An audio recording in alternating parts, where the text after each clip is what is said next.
Hey guys, welcome to this explainer on the massive Linkspreed UID v2.6 update.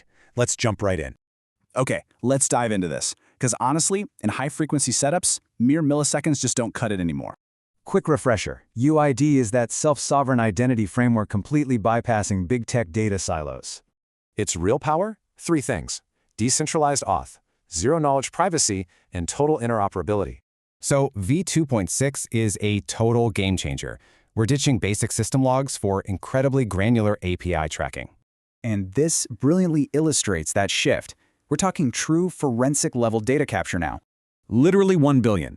Version 2.6 logs every single developer request, down to the exact nanosecond.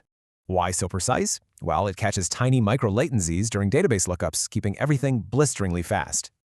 No more vague errors. You can literally pinpoint the exact root cause, like a cryptographic handshake delay. Plus, mandatory IP attribution instantly flags if that high traffic is a developer or a nasty DDoS attack. You also get deep diagnostic status codes. Debugging server and integration errors is basically instant now. All this raw forensic data feeds right into a beautiful, real-time admin analytics dashboard. Admins can effortlessly track usage patterns tied right to specific developer API keys.